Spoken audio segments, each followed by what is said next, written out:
السلام علیکم لسنرز، آج ہم نے مالا کا باب نمبر 2 پڑھنا ہے۔ میں نے آپ کو پچھلی ایپیسوڈ نمبر 19 میں بتایا بھی تھا کہ باب نمبر 2 سٹارٹ ہوگا جس کا نام ہے مکہ، اور اس باب میں ہم مکہ جانے والے ہیں۔ ویسے ٹائم لائن بھی کیا اچھی آئی ہے، ایک تو رمضان چل رہا ہے، پہلے سے اتنا مبارک مہینہ، اور دوسرا اب ہم مکہ جائیں گے ناول میں تو اور مزہ آئے گا، کیونکہ میں نے یہ ناول آلریڈی پڑھ رکھا ہے اور میں دوبارہ پڑھ رہی ہوں۔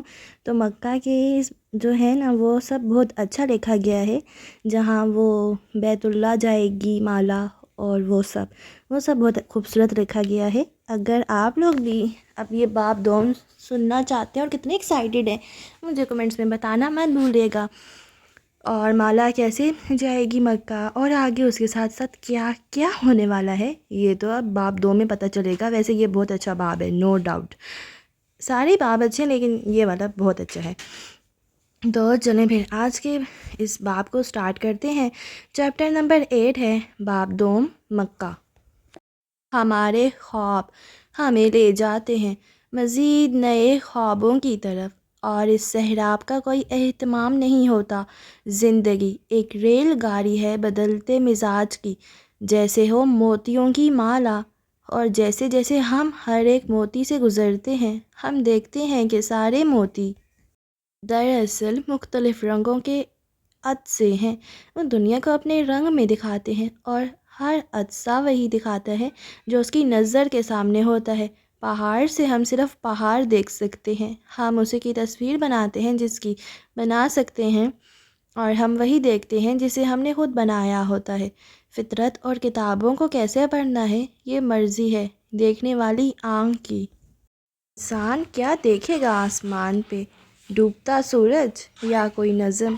یہ منحصر ہے اس کی فطرت پہ۔ ڈوبتے سورج ہر روز ہوتے ہیں، اور نظموں کو لکھنے کی عقل بھی ہمیشہ ساتھ ساتھ ہوتی ہے، لیکن ان دونوں کو دیکھنے کے لیے بس چند گھڑیاں ہی ہوتی ہیں، اور پھر یہ ڈوب جاتے ہیں۔ انسان کی فطرت وہ لوہے کی تار ہے جس پہ موتیوں کی مالا پروئی جاتی ہے۔ کیا فائدہ صلاحیت یا خوش قسمتی کا اگر فطرت ہی سرد اور مسک شدہ ہو؟ کیا فائدہ عقل کا اگر اس کا عدسہ اتنا موٹا ہو کہ انسان اپنی زندگی کا آسمان نہ دیکھ سکے؟ کیا فائدہ نئے وعدے کرنے کا اگر نبھانے والا ہی قانون شکن ہو؟ ہم دیکھتے ہیں نوجوانوں کو جو ہم سے ایک نئی دنیا کا وعدہ کرتے ہیں، وہ اس کا سیراب دکھاتے ہیں، اسے بہت شاندار بنا کے، لیکن وہ اس قرض کو کبھی ادا نہیں کر پاتے۔ وہ جلد مر جاتے ہیں اور حساب سے بچ جاتے ہیں، یا اگر وہ رہیں زندہ تو وہ دنیا کی بھیڑ میں کھو جاتے ہیں۔ ریسٹورنٹ کی چھت سے کرسٹل بالز کی شکل کے بلب لٹک رہے تھے، سارے کو ہلکے نیلے اور سفید رنگ سے سجایا گیا تھا۔ میزوں پہ اجلے سفید رومال بچھے تھے، مرکزی دیوار کے ساتھ ایک بے نیاز آرٹسٹ بیٹھا وائلن بجا رہا تھا۔ اس کی آواز میں ویٹرز کی چاپ، کٹلری کی چھنک، مدھم سرگوشیوں اور ہلکے قہقہوں کی آمیزش بھی سنائی دیتی تھی۔ ایسی ہی ایک میز پہ بیربل فرید براجمان تھا، اس کے گھنگریالے بال جیل سے پیچھے جمے تھے، بنا ٹائی کے سیاہ سوٹ پہنے وہ ٹیک لگا کے بیٹھا، انگلیوں میں کرسٹل کی سجاوٹی گیند کو گھماتے ہوئے اداسی سے کہہ رہا تھا۔ اور پھر میرے فادر کی ڈیتھ ہو گئی۔ چونکہ میں اکلوتا بچہ تھا اس لیے وہ ساری ذمہ داری میرے کندھوں پہ ڈال گئے، چلے گئے، کہتے اس نے پلکیں جھکا لیں۔ سامنے بیٹھی لڑکی نے فکرمندی سے پہلو بدلا۔ اس کے بال جوڑے میں بندھے تھے اور 2 لٹیں سامنے گرتی تھیں، لمبی گردن میں نیکلیس تھا اور خوبصورت آنکھوں میں بے پناہ ہمدردی۔ تم کتنے اکیلے ہوگے؟ اس نے انگوٹھیوں والا مرمری ہاتھ بڑھا کے اس کے ہاتھ پہ رکھا۔ بیربل نے پلکیں اٹھائیں، دونوں کی نگاہیں ملیں، پھر وہ افسوس سے کندھے اچکا کے رہ گیا۔ اکیلا کہاں ہوں، اتنا بڑا کاروبار اور اس کے ساتھ میرے مسئلے ہیں۔ ٹھنڈی گہری سانس اندر کھینچی۔ صبح اپنی آرکیٹیکچرل فرم دیکھتا ہوں، شام میں بیکری، پھر لندن کے کاروبار کے مسئلے، اوف، جھرجھریلی۔ کیا کرتے تھے تمہارے فادر؟ لڑکی نے اپنا ہاتھ نامحسوس انداز میں واپس کھینچا اور سفید اور نیلی پلیٹ قریب کھسکائی جس میں ڈیزرٹ رکھا تھا۔ ہماری انویسٹمنٹ مینجمنٹ فرم ہے، انہوں نے اسے لندن اور قطر میں شروع کیا تھا، اور گردن قدرے کڑھائی میں اسے یہاں استنبول لایا ہوں۔ واو! لڑکی نے سلور کے چمچ سے ڈیزرٹ ذرا سا اٹھایا اور منہ میں رکھا، نظریں اسی پہ جمی تھیں۔ اور کیا ہابیز ہیں تمہاری؟ بیربل عاجزانہ انداز میں مسکرایا۔ ان سب جھمیلوں میں اپنے لیے وقت ہی نہیں ملتا۔ ایک سگار کا شوق تھا، لیکن میرے والد کو پسند نہیں تھا، ان کے لیے وہ بھی چھوڑ دیا۔ تمہارے والد کو تم پہ فخر ہوگا۔ وہ بہت اپنائیت سے اسے دیکھ رہی تھی۔ اور کس چیز کا شوق ہے؟ اوپر سے لٹکتی کرسٹل بالز میں ان کی میز کا عکس الٹا ہو کے دکھائی دے رہا تھا۔ بائکس کا شوق تھا مجھے، لیکن پھر ٹھنڈی سانس، ایک ایکسیڈنٹ میں میری ٹانگ ٹوٹ گئی۔ اس نے فکر مندی سے چمچ نیچے رکھا۔ رائٹ یا لیفٹ؟ کیا؟ رائٹ ٹانگ ٹوٹی یا لیفٹ؟ رائٹ۔ وہ سنبھل کے مسکرایا۔ بس اس کے بعد سے بائکس کو ہاتھ نہیں لگایا، حالانکہ وہ آج بھی میرے گیراج میں کھڑی ہیں۔ سفید میز پوش پہ رکھا اس کا فون ایک دم زوں زوں کرنے لگا۔ ماحول کا سارا فسون ٹوٹ گیا۔ بیربل نے نظر جھکا کے دیکھا۔ فیضی ہانم کالنگ۔ اس نے پاور بٹن کو 2 دفعہ دبایا، کال کٹ گئی اور فون خاموش ہو گیا۔ ویکینڈ پہ بھی میری سیکریٹری چین نہیں لینے دیتی۔ وہ پھر سے مسکرا کے اس کی طرف متوجہ ہوا۔ لڑکی نے مسکرا کے سر جھٹکا۔ تمہارے جیسے آدمی کے یہی مسئلے ہوتے ہیں۔ تم اپنے بارے میں بتاؤ، تم یہاں۔ فون پھر سے وائبریٹ کرنے لگا۔ اس نے ضبط سے پہلو بدلا۔ Excuse me. پھر موبائل کان سے لگاتے ساتھ ہی بولا، ایزی ہانم، میری آج کی ساری میٹنگز کینسل کر دیں، میں ایک بہت اہم ڈنر پہ ہوں۔ مسکرا کے اسے دیکھا، وہ بھی پلکیں جھپکا کے مسکرائی۔ اور اب مجھے تنگ نہیں۔ الفاظ اس کے لبوں میں رہ گئے، دوسری طرف سے کچھ کہا جا رہا تھا۔ واٹ؟ کیا ہوا ماہر کو؟ اس کی رنگت فک ہوئی، وہ دبا دبا سا چلایا، کہاں ہے وہ؟ رک کے سنا۔ ہاں میں پہنچ رہا ہوں۔ تیزی سے فون رکھا اور جلدی جلدی والیٹ کھولنے لگا۔ لڑکی نے تشویش سے اسے دیکھا۔ ماہر کون؟ میرا بڑا بھائی۔ اس نے چند نوٹ نکال کے میز پہ رکھے، اس کے ہاتھ کپ کپا رہے تھے۔ بھائی؟ سارا شہر چھن سے ٹوٹا۔ تم نے کہا تم اکلوتے ہو؟ اس کے ماتھے پہ بل پڑے۔ بیربل نوٹ رکھتے ہوئے اٹھا اور کچھ کہے بغیر تیزی سے باہر کی طرف لپکا۔ بیربل، تم مجھے یوں چھوڑ کے نہیں جا سکتے، بیربل۔ وہ اپنی جگہ پہ کھڑی دبی آواز میں گھررائی تھی، لیکن وہ دوڑتے قدموں سے باہر جا رہا تھا۔ ارد گرد کے لوگ مڑ مڑ کے دیکھنے لگے تھے۔ وہ بگڑے تاثرات کے ساتھ واپس بیٹھی۔ سفید اور نیلی پلیٹ میں بچا ہوا ڈیزرٹ اس کو دیکھ کے مسکرا رہا تھا۔ یہ ایک چھوٹے سے اپارٹمنٹ کا ٹیرس تھا۔ یہاں سے ہمسایہ اپارٹمنٹ بلڈنگز کی چھتیں صاف دکھائی دیتی تھیں۔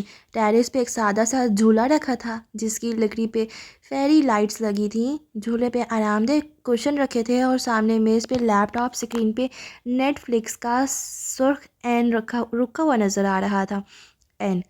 ساتھ ہی کیرمل پاپ کارن کا بھرا ہوا پیالہ دھرا تھا، جن سے خوشبو اٹھ رہی تھی۔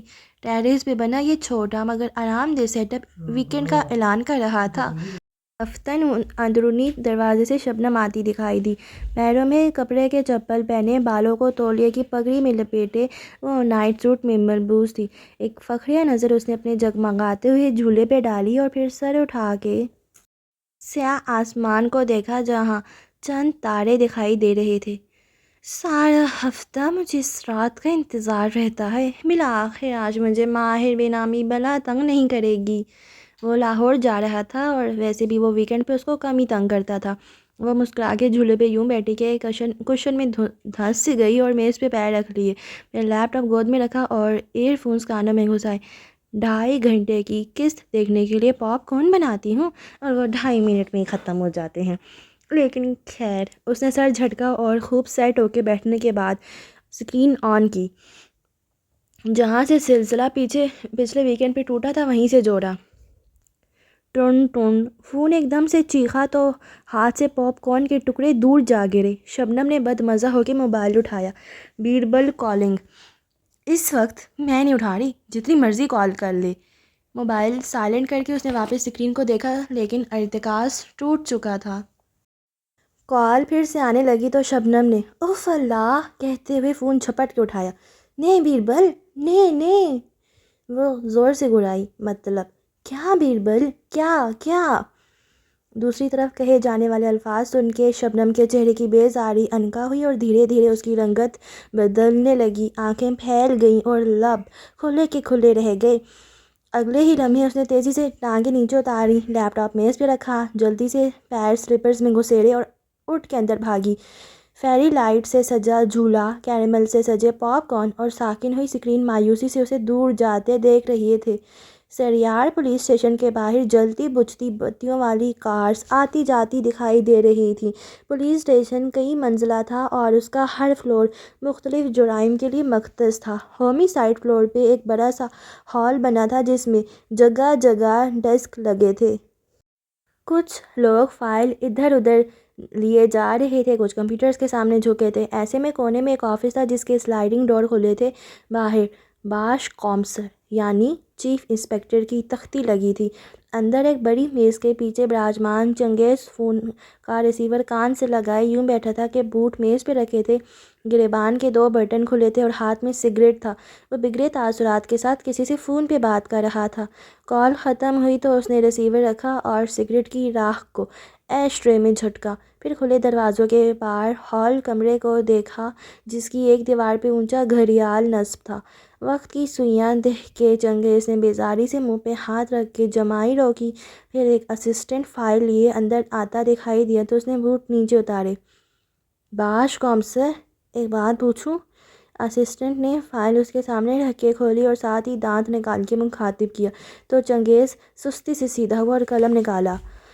پوچھو۔ لوگ مرنے کے لیے ویکنڈ کا انتخاب کیوں کرتے ہیں؟ چنگیز نے ایسی بیزاری سے سر جھٹکا۔ کیونکہ استنبول والوں کے پاس سارا ہفتہ مرنے کے لیے وقت نہیں ہوتا، ویکنڈ پہ وہ اپنی بورنگ زندگی سے فرار کے لیے یہ خوب الکوہل پیتے ہیں، پھر کسی بار میں آپس میں لڑ پڑتے ہیں یا سڑکوں پہ نکل جاتے ہیں، کوئی کسی گاڑی کے نیچے آ جاتا ہے، کوئی غصے میں دوسرے کو مار دیتا ہے۔ سائن کر کے فائل پڑھی دھکیلی تو میز پہ رکھا موبائل بجنے لگا۔ اب بھی دیکھنا، رات 2 بجے کے بعد ایسے ایکسیڈنٹس کیسز آنے لگیں گے جیسے بارش کے بعد کیڑے نکل آتے ہیں۔ اکتاہٹ سے کہتے ہوئے اس نے موبائل اٹھایا۔ نام پڑھ کے تیوریاں مزید چڑھ گئیں۔ فون کان سے لگاتے ہی وہ شروع ہو گیا۔ بیربل، میں تمہیں آخری دفعہ بتا رہا ہوں، میں تمہارے لیے کسی لڑکی کا بیک گراؤنڈ چیک نہیں کروا رہا۔ ہر ہفتے تم نئی لڑکی کا نام دے دیتے ہو۔ میں اگلے الفاظ سن کے اس کی بولتی رک گئی۔ وہ ایک دم اٹھ کھڑا ہوا۔ کون سا ہسپتال؟ میں آ رہا ہوں۔ چابی اور جیکٹ اٹھائی وہ تیزی سے میز کے پیچھے سے نکلا۔ سگریٹ نیچے گر گئی۔ اگلے ہی لمحے اس کا بوٹ سگریٹ کے ٹکڑے کو روند کے آگے بڑھ گیا۔ کیا ہوا کمسار بے؟ اسسٹنٹ نے پیچھے سے پکارا۔ میرے دوست کا ایکسیڈنٹ ہو گیا ہے، میں وہی جا رہا ہوں، تم لوگ پیچھے سے سنبھال لینا۔ آواز لگاتا وہ دوڑتے قدموں سے لفٹ کی طرف جا رہا تھا۔ ڈیسک پہ کام کرتے ایک آفیسر نے مڑ کے اسے جاتے دیکھا، پھر افسوس سے سر دائیں بائیں ہلایا۔ Weekend night. ساتھ بیٹھی لڑکی نے بھی کی آواز کے ساتھ شانے اچکائے، مڑے سر واپس گھوم گئے اور سب اپنے اپنے کاموں میں مصروف ہو گئے۔ سیلون کے اس فیشل روم کی چھت تیز سفید بتیوں سے روشن تھی۔ سفید بیڈ پہ زارینہ لمبی لیٹی تھی۔ اس نے سیلون کا گاؤن پہنا ہوا تھا اور ماتھے پہ مخملی بینڈ چڑھا کے بالوں کو چہرے پہ آنے سے روک رکھا تھا۔ دونوں دائیں بائیں بال پھیلا رکھے تھے اور 2 لڑکیاں بہت مہارت سے ان کا مساج کر رہی تھی۔ خود وہ گردن پیچھے کو پھینکے آنکھیں بند کیے ہوئے تھی۔ سر کے پیچھے کھڑی ایک سفید کوٹ والی لڑکی اس کے چہرے پہ سفید پیسٹ لگا رہی تھی۔ ٹھنڈا پیسٹ چہرے پہ لگا تو زارینہ نے نزاکت سے سزکار بھری، یہ ٹھنڈا ہے۔ ہمارا 24 کیرٹ گولڈ فیشل آپ کو اتنا پسند آئے گا کہ آپ بار بار آئیں گی۔ دیکھتے ہیں۔ زارینہ نے بند آنکھوں سے شانے اچکائے۔ دروازے پہ دستک ہوئی تو سفید کوٹ والی لڑکی نے چونک کے اس طرف دیکھا۔ دروازہ کھلا، پھر ایک گردن نے اندر جھانکا۔ زارینہ خانم کے لیے ریسیپشن پہ کال آئی ہے۔ زارینہ کی آنکھیں بند رہیں لیکن پیشانی شکن آلود ہو گئی۔ اپنے سٹاف کو سمجھاؤ ملیسا، کلائنٹ اپنا فون اس لیے آف کرتا ہے تاکہ سروسز کے دوران اس کو ڈسٹرب نہ کیا جائے۔ سفید کوٹ والی لڑکی نے چوکھٹ والے لڑکے کو آنکھیں دکھائیں اور جانے کا اشارہ کیا، لیکن وہ ڈٹھائی سے جمع رہا۔ کسی شبنم کی کال ہے، وہ کہہ رہی ہے کہ ماہر بے کا ایکسیڈنٹ ہو گیا ہے۔ اس نے تیزی سے آنکھیں کھولیں اور سیدھی ہو کے بیٹھی، دونوں ہاتھ لڑکیوں کی گرفت سے کھینچ کے چھڑائے، لب شوق کے عالم میں کھلے کے کھلے رہ گئے اور آنکھوں میں ایک دم بہت سے جذبات ابھر کے آئے۔ پھر سامنے آئینے پہ نگاہ پڑی تو چونکہ دائیں گال پہ سنہرا پیسٹ لگا تھا، بہت سا پیسٹ ابھی پیچھے کھڑی لڑکی کے پیالے میں تھا۔ صاف کرو اس کو، جلدی جلدی، وہ چلائی۔ مینا فیشل کے بھی اس کی رنگت گلابی پڑ رہی تھی۔ یہ دوحہ کے ایک بلند و بالا ہوٹل کی لابی تھی۔ رات کا وقت تھا اور زرد بتیوں نے ماحول کو خوفناک بنا رکھا تھا۔ ہوٹل کے داخلی دروازوں سے 4 افراد اندر آتے دکھائی دے رہے تھے۔ ان میں سب سے آگے عبدالمالک فرید تھے، گرے سوٹ پہنے، سفید براق جل سے پیچھے کی طرف جمائے، ہمیشہ کی طرح بے تاثر چہرہ لیے۔ وہ ان 3 افراد کے ہمراہ چلتے ہوئے لابی میں رکھے صوفوں کی طرف آئے۔ نظر اٹھا کے دیوار پہ نصب گھڑیال کو دیکھا، بڑی سوئی 11 سے ذرا پیچھے تھی۔ وہ وقت کی جمع تفریق کرتے ہوئے بڑے صوفے پہ بیٹھے اور ٹانگ پہ ٹانگ جما لی۔ چمکتے بوٹس میں فانوس کا عکس دکھائی دیتا تھا۔ سر، میٹنگ میں بس 5 منٹ رہ گئے ہیں، ساتھ کھڑا سوٹ والا نوجوان جھک کے پوچھنے لگا۔ آپ ڈنر ہال میں انتظار کرنا چاہیں گے؟ میں اسی وقت ہال میں جاؤں گا جو طے ہوا تھا۔ وہ آرام سے بیٹھے رہے، انگلیاں صوفے کے ہتھ پہ عادتاً چل رہی تھی جیسے نادیدہ پیانو بجا رہی ہو۔ ان کے ہاتھ میں چاندی کی انگوٹھی تھی جس میں سفید پتھر جڑا تھا۔ اسی پل ہوٹل کے داخلی دروازے سے کوئی بھاگتا ہوا اندر آتا دکھائی دیا۔ اس نے شوفر کا یونیفارم پہن رکھا تھا اور سانس پھولا ہوا تھا۔ اس نے متلاشی نظروں سے ادھر ادھر دیکھا اور پھر جیسے ہی نگاہ لابی میں بیٹھے مالک پہ پڑی، وہ تیزی سے ان کی طرف لپکا۔ سر، سر، ان کے سر پہ پہنچ کے ہانپتے ہوئے کہے گیا۔ آپ کا فون آف تھا، زرینہ میڈم نے مجھے کال کی ہے۔ مالک نے گردن اٹھا کے خوشمگی نظر اس پہ ڈالی اور دوسری گھڑیال پہ۔ میری میٹنگ میں 3 منٹ رہتے ہیں، جلدی بولو۔ سر، وہ ہقلایا، رک کے سانس لیا۔ ماہر کا ایکسیڈنٹ ہو گیا ہے، اس کو ایمرجنسی میں اسپتال لے گئے ہیں۔ صوفے کے ہاتھ پہ نادیدہ پیانو بجاتی انگلیاں تھم گئیں۔ چند لمحے کے لیے مالک فرید بنا پلک جھپکے اس کو دیکھے گئے۔ کہاں؟ الفاظ دھیرے سے نکلے۔ استنبول، اس کے گھر کے سامنے، ہٹ اینڈ رن۔ عبدالمالک خاموشی سے اپنے چمکتے جوتے کو دیکھنے لگے جو ٹانگ پہ ٹانگ جمانے کے باعث اوپر اٹھا ہوا تھا۔ ان کا چہرہ بالکل بے تاثر تھا۔ سر، میں میٹنگ کینسل کر دیتا ہوں، سیکریٹری پریشانی سے کہتا جگہ سے اٹھا، اور مجموعہ الفرادان کے نمائندے سے کہہ دیتا ہوں کہ ہم چند دن بعد میٹنگ رکھ لیں گے۔ وہ خاموشی سے اپنے بوٹ کو دیکھے گیا۔ سیکریٹری اب موبائل روشن کر کے کچھ دیکھ رہا تھا۔ دوحہ سے استنبول کی پہلی فلائٹ رات 11 بجے نکلے گی، سیٹ بک کروا دوں؟ نہیں۔ ان کا لہجہ ٹھنڈا تھا۔ سیکریٹری رک کے انہیں دیکھنے لگا۔ سر، میٹنگ کے ساتھ ڈنر بھی ہے، 3 گھنٹے لگ جائیں گے۔ فلائٹ مس ہو گئی تو اگلی فلائٹ کل دوپہر کی ہوگی۔ اور نے وہ کتاب پڑھی ہے، رچ ڈیڈ پور ڈیڈ؟ وہ کوٹ کا بٹن بند کرتے ہوئے اٹھا اور سیکریٹری کو بغور دیکھا۔ اس کا سر نفی میں ہل گیا۔ جانتا تھا، اس لیے تم ساری عمر ایک سیکریٹری رہو گے عمار، کیونکہ تمہارے پاس میرے بھائی جیسا کوئی باپ نہیں تھا جو تمہیں یہ سمجھاتا کہ الفردان گروپ کے ساتھ مہینوں پہلے طے کی گئی میٹنگ کینسل کرنا حماقت سے کم نہیں ہوتا۔ لیکن سر، ماہر ہسپتال میں ہے، اگر میں نے یہ میٹنگ چھوڑی تو ماہر مجھے کبھی معاف نہیں کرے گا۔ ہم کل دوپہر کی فلائٹ لے لیں گے۔ وہ 2 قدم آگے بڑھے، پھر ہاتھ صوفے کی پشت پہ رکھا جیسے چکر سا آیا ہو اور برا وقت سہارا لیا۔ لمحے بھر کے لیے کرب سے آنکھیں بند کی اور گہری سانس اندر کھینچی، پھر آنکھیں کھولی تو چہرہ واپس روبوٹ بن چکا تھا، البتہ ہاتھوں میں معمولی سی کپکپاہٹ تھی۔ وہ آگے بڑھ گئے اور سیکریٹری ہکا بکا سا پیچھے بھاگا۔ شوفر ملامتی نظروں سے ان کو جاتے دیکھتا رہا۔ ایسے بھی کیا پیسے سے محبت؟ مبین منزل کی بالائی منزل پہ بنے اسٹوڈیو میں پرانے پینٹ اور روغن کی مدھم خوشبو پھیلی تھی۔ شیلف میں اوپر تلے رکھے خالی ڈبے اور دیوارے پہ چسپاں کاغذ خاموشی سے ان دونوں بہنوں کو دیکھ رہے تھے جو وسط کمرے میں موجود تھیں۔ مالا زمین پہ بیٹھی گردن اٹھائے ماہی کے چہرے کو دیکھ رہی تھی جو ایک کاغذ ہاتھ میں لیے بے یقین سی کھڑی تھی۔ تم اس کو پہچانتی ہو؟ ماہی نے سفید بالوں والے آدمی کے چہرے سے نظریں ہٹا کے مالا کو دیکھا۔ 100%، تمہیں نہیں یاد؟ نہیں، کون ہے یہ؟ وہ تیزی سے اٹھی، یہاں تک کہ وہ اس کے برابر کھڑی ہو گئی اور بے چین نظروں سے اس کا چہرہ ٹٹولا۔ یہ شکور ہے، ہمارے اسکول کا چپراسی۔ واٹ؟ ناممکن! وہ بدک کے پیچھے ہٹی، پھر تیزی سے کاغذ کھینچا اور غور سے اسکیچ کو دیکھا۔ ارے ہاں، یہ تو شکور ہے! اس نے تعجب سے چہرہ اٹھایا۔ یہ عامل نہیں ہو سکتا۔ شاید بن گیا ہو۔ انسان کس وقت کس راستے پہ چل نکلے کس کو کیا معلوم۔ مالا لب کاٹتے ہوئے اس کا چہرہ دیکھ رہی تھی۔ ذہن کے پردے پہ ایک دم بہت سے پرانے دن لہرانے لگے، وہ سارے دن جو یادداشت کی صندوق میں محفوظ کر کے ایسے پکے تالے لگائے تھے کہ کبھی کھل نہ سکیں، اور اب ایک زوردار آواز کے ساتھ پہلا تالا چھٹکا تھا۔ لیکن شکور تمہیں نقصان کیوں پہنچانا چاہے گا؟ ماہی کی سوچ میں ابھری آواز گونجی تو وہ چونکی، شانے اچکا دیے۔ ایک وجہ ہے اس کے پاس، وہ بڑبڑائی۔ ماہی نے چونک کے اسے دیکھا، اس کی رنگت سفید ہو رہی تھی۔ کیسی وجہ؟ ایسا کیا ہے جو میں نہیں جانتی؟ اس نے مالا کے چہرے کو کھوجتی نظروں سے دیکھا، لیکن وہ کچھ نہیں بولی، بس کاغذ تہہ کرنے لگی، دوہرا کر کے تہہ لگائی، پھر دوسری تہہ۔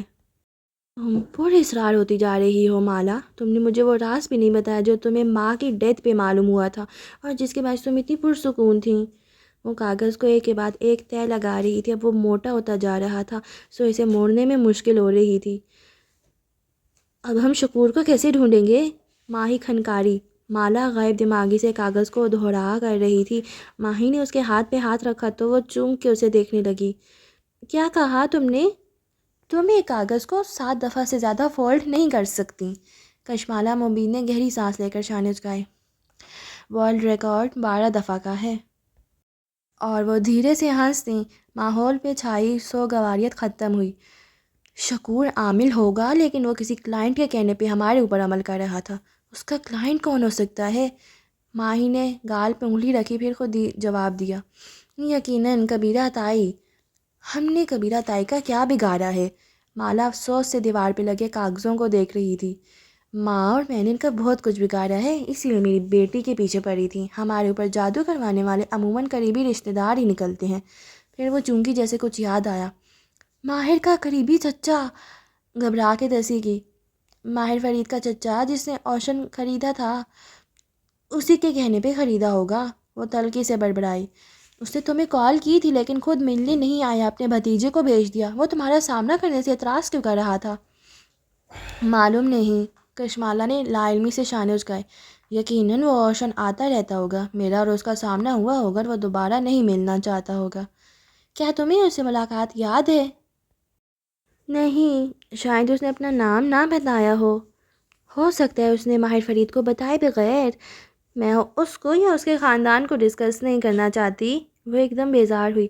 اور تمہیں میں نے منع کیا تھا اس کے خاندان کو انٹرنیٹ پہ سٹاک مت کرنا، دور رہو میرے مسئلوں سے۔ اس کے بدلتے تیور دیکھے ماہی نے جلدی سے آسبات میں سر ہلا دیا۔ ماہی لاکھ منہ پھٹ سہی، وہ اس کی بڑی بہن تھی۔ پل بھر کے لیے اسٹوڈیو میں غیر آرام دیسی خاموشی چھا گئی، پھر ماں بہنہ کھنکاری۔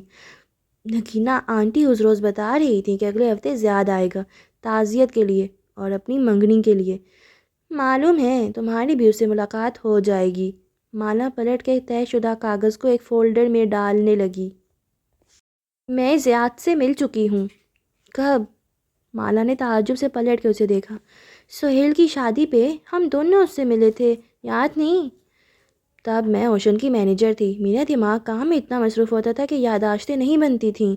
کشمالہ نے ایک ٹھنڈی سانس خارج کی، اس میں تلخی بھی تھی اور ماضی کا نوسٹیلجیا بھی۔ جس دن میں نے کیف کو نوکری دی تھی اسی روز مجھے اوشن سے نکالا گیا تھا۔ پھر سے ٹھنڈی سانس بھری۔ اور اس رات زیاد اور نگینہ آنٹی اسلام آباد آئے تھے۔ کچھ یاد کر کے وہ مسکرائی۔ اور وہ براؤنیز لائے تھے، ممانی نے میرا حصہ نکال کے اوپر بھجوا دیا تھا۔ ایک منظر ذہن کے پردے پہ لہرایا، گیلے ٹیرس پہ کھڑی براؤنی کھاتی لڑکی اور نیچے پورچ میں کھڑا زیاد سلطان جس نے سر اٹھا کے اوپر دیکھا تھا۔ کیا تم اس کی منگنی پہ افسردہ ہو؟ ماہی نے غور سے اس کی مسکراہٹ کو موہم ہوتے دیکھا۔ میں بس اس عامل کو ڈھونڈنا چاہتی ہوں اور اسے اپنی ماں کو دی گئی ہر تکلیف کا حساب لینا چاہتی ہوں۔ وہ فولڈر میں رکھے کاغذات کو ترتیب دے رہی تھی۔ ماہی خاموش ہو گئی، وہ جانتی تھی کشمالہ اپنے گرد کھینچی اونچی دیواروں کو اتنی جلدی نیچے نہیں کرتی۔ وہ اس وقت نہ زیاد سلطان کی بات کرنا چاہتی تھی اور نہ ہی اس انسان کی جس سے وہ کیف کہتی تھی۔ ویسے وہ کہاں رہ گیا؟ 2 دن پہلے کہہ رہا تھا کہ تعزیت کرنے ہمارے گھر آئے گا۔ وہ سیڑھیاں نیچے اترتے ہوئے فون پہ ماہر کی چیٹ دیکھ رہی تھی۔ اس کی جانب خاموشی چھائی تھی، نہ کوئی پیغام نہ کال۔ کمبخت، وہ خفگی سے بڑبڑا کے آگے بڑھ گئی۔ ہسپتال کی راہداری سرد اور سفید تھی، اس میں کسی انفیکٹنٹ کی بو پھیلی تھی۔ ایک سائڈ پہ رکھے بینچز پہ وہ چند افراد بیٹھے دکھائی دیتے تھے۔ زارینہ ٹانگ پہ ٹانگ جمائے بیٹھی اضطرابی کیفیت پہ لمبے بالوں کو مسلسل انگلی پہ لپیٹ رہی تھی۔ قریبی بینچ پہ شبنم بیٹھی تھی، آج اس کے سر پہ اسکارف تھا اور وہ دونوں ہاتھ باہم پھنسائے زیر لب کچھ بڑبڑا رہی تھی۔ کی آنکھیں کسی پینڈولم کی طرح سامنے دائیں سے بائیں ٹہلتے بیربل پہ جمی تھیں۔ وہ ایک ہاتھ سر پہ رکھے سفید پڑھے چہرے کے ساتھ کبھی ایک کونے میں جاتا کبھی دوسرے میں۔ بیربل بیٹھ جاؤ، تم مجھے اریٹیٹ کر رہے ہو۔ زارینہ نے ٹانگ سے ٹانگ ہٹا کے جوتا زمین پہ زور سے رکھا تو وہ رکا، چند لمحے اسے گھورتا رہا، پھر شبنم کے دوسری جانب دھپ سے آ کے بیٹھا۔ تم کہاں سے تھے ویسے؟ سوال پہ اس نے چونک کے شبنم کو دیکھا۔ وہ دعا روک کے اس کے نئے سوٹ کو مشکوک نظروں سے دیکھ رہی تھی۔ ایک ورک میٹنگ میں تھا۔ ورک میٹنگ نے کس رنگ کی لپسٹک لگا رکھی تھی؟ اس نے معصومیت سے پلکیں جھکائیں۔ اس نے جواباً تیز نظروں سے شبنم کو گھورا۔ کم از کم میری کوئی لائف تو ہے، تمہاری طرح ویکینڈ پہ نیٹ فلکس کے ساتھ پاپ کارن نہیں کھاتا، یہی کری ہوگی نا تم اس وقت؟ شبنم کا چہرہ سرخ ہوا۔ کہہ کے رخ اس کی طرف سے موڑ کے دوبارہ سے ہاتھ جوڑ لیے اور زیر لب کچھ پڑھنے لگی۔ تیز قدموں کی آواز پہ بیربل جلدی سے اٹھ کھڑا ہوا۔ سامنے سے چنگیز چلتا آ رہا تھا۔ کچھ معلوم ہوا؟ وہ قریباً دوڑ کے اس کی طرف لپکا۔ سی سی ٹی وی فوٹیج کے مطابق حملہ آور ایس یو وی اس کے انتظار میں رکی کھڑی تھی۔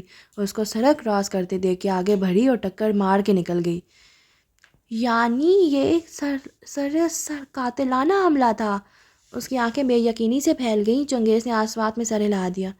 اس کی نمبر پلیٹ غائب تھی اور چند گلیوں کے بعد وہ ایک ایسی اسٹریٹ میں مڑ گئی ہے جہاں کیمرے نہیں تھے اور وہیں سے اس کا سراغ ہو گیا ہے، لیکن فکر مت کرو، ہم اس کو تلاش کر لیں گے۔ اس نے دھیرے سے بیربل کا کندھا تھپکا۔ کوئی ماہر کو کیوں مارنا چاہتا ہے؟ اس نے کندھا ہلکا سا پیچھے کیا۔ اس کا دبلا پتلا کندھا چنگیز کے بھاری ہاتھ کی گرفت میں دبوچا ہوا محسوس ہوتا تھا۔ ماہر کے اندر ایک مقناطیس لگا ہے جو مصیبت کو اپنی جانب کھینچتا ہے میرے دوست۔ چنگیز کے چہرے پہ افسوس بھی تھا اور تھکان بھی۔ پھر اس نے بند دروازوں کی طرف دیکھا۔ ڈاکٹرز کیا کہہ رہے ہیں؟ سرجری ہو رہی ہے، اس کی بائیں ٹانگ بری طرح متاثر ہوئی ہے۔ اس کی آنکھوں میں گلابی سی نمی ابھری۔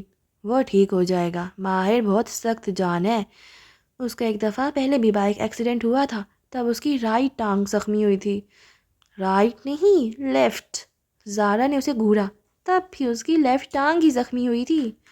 اوہ! بیربل کے لبوں سے ایک طویل اوہ خارج ہوئی۔ چنگیز نے ایک گہری نظر بینچ پہ بیزار سی بیٹھی زارینہ پہ ڈالی، پھر اسے کوہنی سے تھام کے ذرا فاصلے پہ لے گیا۔ یہ اسی سفید بالوں والے مشکوک آدمی کی بیٹی ہے نا؟ اس نے سرگوشی میں پوچھا۔ وہ مشکوک آدمی نہیں، میرا چچا ہے۔ وہ برا مان گیا تھا۔ وہ ماہر سے بہت محبت کرتا ہے، وہ کبھی ماہر کو نقصان نہیں پہنچائے گا۔ اور کہاں ہے وہ اس وقت؟ چنگیز نے معنی خیز انداز میں ادھر ادھر دیکھا جیسے اسے تلاش کر رہا ہو۔ بیربل ایک لمحے کو چپ ہوا۔ زارا کہہ رہی تھی اس کی بہت اہم میٹنگ تھی، ویسے بھی ہم سب یہاں ہیں، اس نے آ کے کیا کر لینا تھا؟ شبنم مشکوک نظروں سے ان دونوں کو دور کھڑے سرگوشی میں باتیں کرتے دیکھ رہی تھی۔ ایسے ویسے تمہارا چچا کا ایک پیر جہاز میں ہوتا ہے، کبھی لندن تو کبھی استنبول، لیکن آج ویکینڈ نائٹ پہ وہ مصروف تھا۔ اللہ اللہ! چنگیز نے دونوں ہاتھ اٹھا دیے۔ مالک کبھی ماہر کو ہرٹ نہیں کر سکتا۔ وہ اسے باتیں چھپا سکتا ہے، وہ اس کو کنٹرول کرنے کی کوشش کرتا ہے کیونکہ وہ ایک روبوٹ ہے، نہ کہ کوئی ولن۔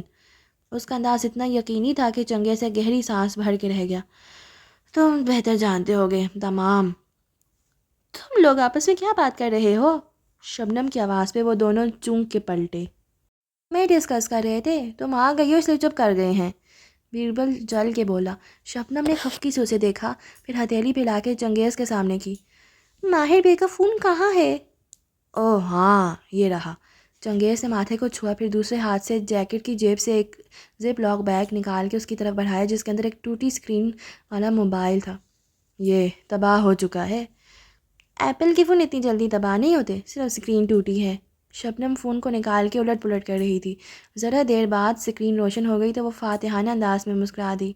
ایپل فار لائف، چکمکاتی اسکرین ان کو دکھائی۔ کیا کسی کو ماہر کا پاسورڈ کوڈ معلوم ہے؟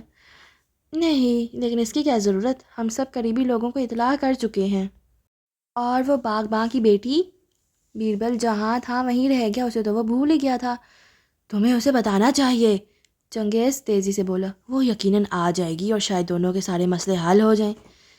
لیکن میرے پاس اس کا نمبر نہیں ہے، میں اسے کیسے اطلاع کروں؟ پھر کچھ سوچ کے اسے نفی میں سر ہلا دیا۔ میرا نہیں خیال وہ ماہر کے لیے اتنی دور استنبول آنا چاہے گی۔ تم استنبول جانا چاہتی ہو؟ مالا کمرے میں آئی تو خالی بیڈ اس کا منتظر تھا۔ چادر بے شکن تھی اور دوائیاں سائڈ ٹیبل سے ہٹا دی گئی تھیں۔ وہ چپ چاپ بیڈ کے کنارے پہ بیٹھی اور چادر پہ ہاتھ پھیرا۔ ماں کے ہوتے ہوئے اس کمرے میں کچھ مختلف سا تھا۔ موہت چوکھٹ میں کھڑا ہوا، وہ بھی وہی دیکھ رہا تھا جو اس کی نظروں میں تھا۔ وہ ماں کی رونق تھی، بڑوں کی اپنی رونق ہوتی ہے۔ وہ سر جھکائے انگلیاں چادر پہ پھیرتے ہوئے کچھ محسوس کر رہی تھی۔ ہر کونے سے ان کی آواز آتی ہے۔ کمرے کا دروازہ کھولتی ہوں تو لگتا ہے وہ سامنے بیڈ پہ بیٹھی ہوں گی، ٹانگیں نیچے لٹکائے، گود میں دواؤں کا باکس رکھے، سر جھکائے الجھن سی کچھ تلاش کر رہی ہوں گی۔ ہم اپنی ماؤں کو ہمیشہ کاموں میں پھنسا الجھا سا ہی دیکھتے ہیں۔ جب ان کی خدمت کروانے کی عمر آتی ہے تو وہ چلی جاتی ہیں۔ وہ چوکھٹ سے سر ٹکائے اداس نظر آ رہا تھا۔ کھڑکی کے باہر پھیلی تاریک رات ان کو اسی اداسی سے دیکھ رہی تھی۔ کیسے نکلیں گے ہم اس فیز سے؟ مالا نے پر امید نظروں سے اسے دیکھا۔ کمرے کی سیٹنگ بدل دو۔ پھر وہ کھنکارا جیسے ہمت مجتمع کی ہو۔ تم استنبول جانا چاہتی ہو؟ مالا نے چونک کے اسے دیکھا، آنکھیں چمبے سے کٹی ہوئیں۔ میں کئی دفعہ استنبول جا چکی ہوں، لیکن تم اس حالت میں ویکیشن کا سوچ رہے ہو؟ اسے جیسے برا لگا تھا۔ نہیں، میں استنبول منتقل ہونے کی بات کر رہا ہوں۔ مجھے ترکی میں ایک فیلوشپ کرنی ہے۔ ماں کی وجہ سے ہر سال چھوڑتا رہا، اب جا سکتا ہوں لیکن تمہیں چھوڑ کے نہیں۔ تم ساتھ چلنے کی حامی بھرو تو میں اپلائی کروں گا۔ تم ماں کے غم سے فرار چاہتے ہو، حالانکہ اس غم سے کبھی فرار نہیں ملتا۔ میں بس لاہور میں نہیں رہنا چاہتا، لیکن مجھے ابھی یہاں رہنا ہے، چند کام ہیں جو مجھے کرنے ہیں۔ وہ بولی تو چہرہ ایک دم سپاٹ ہو گیا، کچھ تلخ سا تھا جو کمرے کی خاموشی میں کھلتا گیا۔ سوچ لو، یہاں رہ کے تم صرف اپنی مینٹل ہیلتھ خراب کرو گی۔ وہ نرمی سے زور دیتے ہوئے پلٹ گیا، پھر کچھ یاد آنے پہ واپس پلٹا۔ کیف کا فون آیا تھا جنازے والے دن، تعزیت کے لیے۔ وہ ایک دم چونکی، دل کو جیسے کسی نے مٹھی میں لے لیا۔ وہ بہن بھائی آج کل ایک دوسرے کو بتاتے رہتے تھے کہ فلاں کا فون آیا، فلاں کا نہیں، کس نے جنازے میں شرکت کی، کس نے نہیں کی۔ ہر پاکستانی گھرانے کی طرح ان کو بھی ہر اس شخص کو یاد رکھنا تھا جو ان کے برے وقت میں ساتھ تھا اور جس نے پلٹ کے بھی نہیں پوچھا۔ موہت اطلاع دے کے آگے بڑھ گیا اور وہ جہاں تھی وہیں بیٹھی رہ گئی۔ وہ موہت کو کال کر سکتا تھا تو ایک کال مجھے بھی کر سکتا تھا، لیکن نہیں، نہ کال کی نہ خود آیا۔ وہ خود سے بڑبڑا رہی تھی، آنکھیں بھیگنے لگیں۔ کچھ تھا جو بہت برا لگا تھا اسے، نہ جانے کیوں یقین سا تھا کہ وہ آئے گا، کال نہیں کرے گا، لیکن ایک دن وہ اچانک سے ڈور بیل بجنے پہ دروازہ کھولے گی تو وہ سامنے کھڑا ہوگا۔ لیکن وہ ہمیشہ کی طرح اس بار بھی کیف کے بارے میں غلط تھی۔ ایک دم تیز پانی کے گرنے کی آواز نے اس کا ارتکاز توڑا۔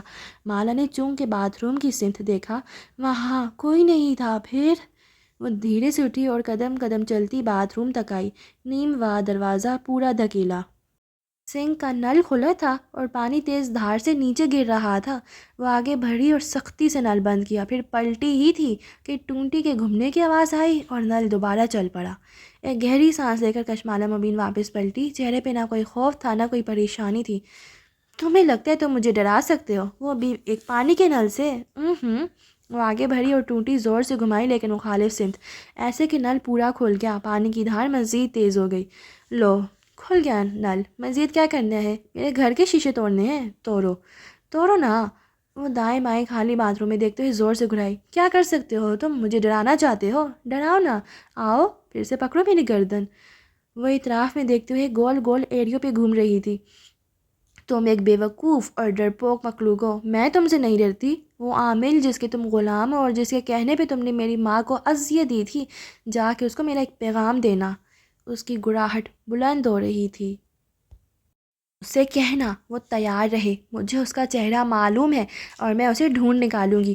وہ جسے آج تک کوئی نہیں ڈھونڈ سکا، اسے میں ڈھونڈوں گی۔ چہرہ گلابی ہو کے تمتما رہا تھا۔ ایک جھٹکے سے نل بند کیا اور دھار سے باتھ روم کا دروازہ مارتی وہ کمرے میں واپس آئی۔ نل دوبارہ نہیں کھلا۔ اب ہر طرف خاموشی تھی، کوئی آہٹ نہیں، کوئی چاپ نہیں۔ بزدل وہ بستر پہ بیٹھی تو چھن سے ایک منظر آنکھوں کے سامنے آیا۔ وہ دونوں کافی شاپ میں آمنے سامنے بیٹھے تھے۔ بھوری آنکھوں والا مرد اسے اپنی کہانی سنا رہا تھا اور وہ مشکوک نظروں سے اسے دیکھ رہی تھی۔ اس کا نام سرکار ہے، یعنی اس کے کلائنٹس اسے سرکار کے نام سے جانتے ہیں۔ میرا سوتیلا باپ اس کا کلائنٹ تھا، لیکن وہ بھی اس کی اصل شناخت سے واقف نہیں تھا۔ مجھے اتنا معلوم ہے کہ وہ بوڑھا جادوگر ہے۔ اس کے بال سفید اور رنگت سیاہی مائل ہے اور وہ سر پہ ایک نارنجی رومال لپیٹتا ہے۔ اس نے بہت سے خاندان توڑے ہیں، بہت سے لوگوں کو اذیت دی ہے، لیکن اسے آج تک کوئی نہیں ڈھونڈ سکا، میں بھی نہیں۔ کافی شاپ میں بیٹھی لڑکی اسے مشکوک نظروں سے دیکھ رہی تھی، لیکن اس وقت اپنے بیڈ پہ بیٹھی لڑکی کی آنکھوں میں شک نہیں تھا، صرف چبھن تھی۔ کیا وہ سچ کہہ رہا تھا؟ کیا وہ خود اس عامل کا کلائنٹ نہیں تھا؟ کیا وہ خود البم میں موجود لڑکیوں پہ ظلم کرنے والا نہیں تھا؟ اس نے سر جھٹکا۔ شاید وہ سچ کہہ رہا ہو، لیکن کیا فرق پڑتا ہے؟ اس نے مجھے دھوکہ دیا، کہیں ماں مجھ سے جھوٹ بولا، میرا ریسٹورنٹ چھینا، اپنی اور سرکار کے کھیل میں مجھے کیوں شامل کیا؟ میں تمہیں کبھی معاف نہیں کروں گی کیف۔ پھر اطراف میں دیکھا، اس کا کمرہ خالی تھا، لیکن وہ جانتی تھی سرکار نامی اس عامل کے چیلے اس پہ نظر رکھے ہوئے تھے۔ وہ جسے کوئی نہیں ڈھونڈ سکا، اسے میں ڈھونڈوں گی۔ وہ لیٹ گئی اور ماتھے پہ بازو رکھ کے آنکھیں موند لیں۔ وہ خوفزدہ نہیں تھی، اس کی ماں چلی گئی تھی، اب کھونے کے لیے کچھ نہیں بچا تھا۔ بصارت اندھیر ہوئی تو ایک منظر ذہن کے پردے پہ چلنے لگا۔ اندر کمرے میں ماں کی میت رکھی تھی اور وہ نائٹ سوٹ میں ملبوس کچن کاؤنٹر کے پاس کھڑی تھی۔ سامنے کٹے ہوئے بالوں والی مسکراتی ہوئی ڈاکٹر سلیمہ کھڑی تھی، ان کے لب دھیرے دھیرے ہل رہے تھے۔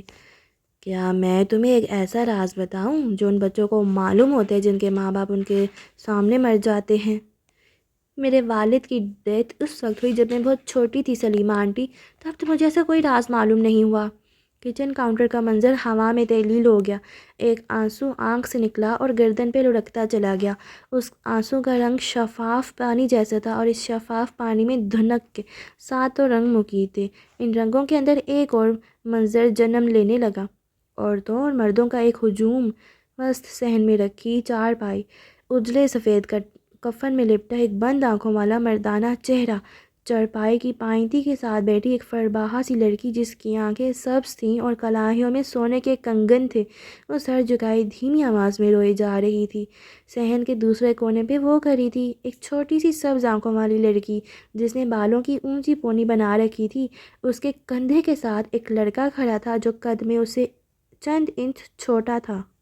ساتھ بچھی چارپائی پہ ایک اور ننھی لڑکی سو رہی تھی جو کافی صحت مند اور بڑے بڑے گالوں والی تھی۔ تم بری ہو کشمالا، ایک بوڑھی خاتون جو اس چارپائی پہ پیر لٹکائے بیٹھی تھی اس کا ہاتھ تھام کے محبت سے کہنے لگیں۔ بری؟ وہ جو بھیگی آنکھوں سے دور صحن میں رکھی میت کو دیکھ رہی تھی چونک کے انہیں دیکھنے لگی۔ ہاں تم بری ہو، اور یہ چھوٹی، بڑا بہن بھائی باپ کی جگہ ہوتا ہے۔ اب یہ دونوں نہ صرف تمہاری ماں بلکہ تمہاری بھی ذمہ داری ہیں۔ اس نے ناسمجھی سے سر ہلا دیا اور آنکھ سے آنسو نکلا ہتھیلی کی پشت سے رگڑ دیا۔ دیکھو بیٹا، اب تمہارا باپ نہیں رہا، اب تم لوگوں کو قدم پھونک پھونک کے رکھنا ہوگا۔ کسی دوسری خاتون نے سرگوشی کی، وہ چونک کے ان کو دیکھنے لگی۔ اب تم لوگ اپنے کزن سے کبھی مت لڑنا، بالخصوص اپنے ماموں اور ان کے بچوں سے بنا کے رکھنا۔ پہلے مبین تمہارے سر پہ تھا، اب وہ نہیں ہے، اسی لیے نہ دھدیال میں کسی کو شکایت کا موقع دینا، نہ ننہال میں۔ ہاں بیٹا، تم نے اپنے بہن بھائیوں کا خیال رکھنا ہے، اپنے خاندان کے ساتھ جڑے رہو گے تو سب ٹھیک رہے گا، کسی سے نہیں لڑنا۔ کسی سے نہیں لڑنا، اس نے زیر لب دہرایا۔ کشمالا نے آنکھیں کھولیں، ایک اور آنسو گال سے لڑک کے نیچے جا گرا۔ 4 صدا کا صحن غائب ہو گیا۔ وہ لاہور میں اپنے کمرے میں لیٹی تھی، اس کے اور اس کے کم علم اور تنگ ذہن رشتہ دار خواتین کے درمیان بہت سے فاصلے تھے، کئی برس کی تعلیم اور ایک طویل عرصے تک ورکنگ وومن ہونے کا فاصلہ، ہائی سوسائٹی کی ایکسپوژر اور دنیا گھومنے کا فاصلہ۔ وہ ان سے بہت دور جا چکی تھی، لیکن کیا واقعی کچی عمر میں ذہن پہ لگی پکی لکیریں تعلیم اور تجربے سے مٹ جاتی ہیں؟ اسی کے ساتھ گائز آج کے ایپیسوڈ کو میں ادھر ہی اینڈ کرتی ہوں. مجھے دیں اجازت اور کل ملتے ہیں ایک نئی ایپیسوڈ کے ساتھ. اپنا ڈھیر سارا خیال رکھیں اور جاتے جاتے میرے چینل کو سبسکرائب کر کے بیل آئیکن پریس کر دیں اور میری ویڈیو کو لائک اینڈ کومنٹ کر دیں. اللہ حافظ.